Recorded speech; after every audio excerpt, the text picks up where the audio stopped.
মমতা বন্দ্যোপাধ্যায়ের ছবি দেওয়া পোস্টার উপড়ে ফেলা হলো। সেই ছবি আপনারা দেখতে পাচ্ছেন। পশ্চিম মেদিনীপুরের খড়গপুরের ঘটনা। রেলের জমির উপর সেই পোস্টার লাগানো হয়েছিল, আর আরপিএফ এর তরফে সেই পোস্টার ভেঙে ফেলার অভিযোগ। সেই ছবি সরাসরি ধরা পড়েছে। দেখুন কিভাবে ভাঙা হচ্ছে পোস্টার। একেবারে সরাসরি সেই ছবি আপনাদের দেখাচ্ছি। পশ্চিম মেদিনীপুরে চাঞ্চল্য ছড়ালো এই ঘটনাকে কেন্দ্র করে। जो नहीं, ये मुख्यमंत्री का बैनर को जो आपने यहाँ पर गिराया, आपने ठीक किया? नहीं, ये जो मुख्यमंत्री का बैनर को गिराया, आप ठीक ने किया? आपने ठीक किया? ये সেভ ড্রাইভ সেভ লাইফ এই প্রচারের জন্য এই রাজ্যের মুখ্যমন্ত্রী মমতা বন্দ্যোপাধ্যায়ের ছবি দিয়ে ব্যানার তৈরি করা হয়েছিল, আর সেই পোস্টার লাগায় রাজ্য পুলিশে। খড়গপুর স্টেশন থেকে যে সমস্ত যাত্রীরা বেরোবেন তাদের চোখে পড়বে সেই পোস্টার। সচেতনমূলক বার্তা রাজ্য প্রশাসনের, আর সেই পোস্টার কার্যত উপড়ে ফেলল আরপিএফ, এমনটাই অভিযোগ সামনে আসছে।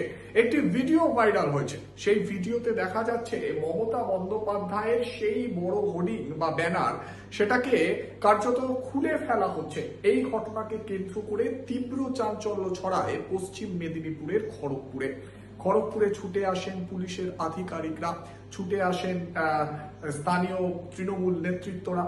এরপর আরপিএফ এর সঙ্গে কিছুটা হলেও উত্তপ্ত বাক্য বিনিময় চলে বলেও জানা যাচ্ছে। তারপর আরপিএফ এর তরফে আবারও সেই বড় পোস্টার বা ব্যানার সেটা কিন্তু লাগানো হয়েছে, এমনটাই জানা যাচ্ছে। কিন্তু এই ধরনের ঘটনা কেন ঘটানো হলো, যেখানে একটা সচেতনমূলক বার্তার জন্য প্রচার চালানো হচ্ছে, খোদ রাজ্য প্রশাসন সেই প্রচার চালাচ্ছে এবং পুলিশের তরফ থেকে সেই বড় হোর্ডিং লাগানো হয়েছে যেখানে মুখ্যমন্ত্রী মমতা বন্দ্যোপাধ্যায়ের ছবি রয়েছে, সেই বড় হোর্ডিং এইভাবে খুলে ফেলা হলো, এইভাবে ভেঙে ফেলে দেওয়া হলো। এই ঘটনাকে কেন্দ্র করে তীব্র চাঞ্চল্য ছড়িয়েছে পশ্চিম মেদিনীপুরে খড়গপুরে। যদিও আরপিএফ এর পক্ষ থেকে জানা যাচ্ছে আবারও সেই পোস্টার এবং হোর্ডিং লাগানো হয়েছে। গোটা ঘটনাকে কেন্দ্র করে তীব্র চাঞ্চল্য ছড়ায়।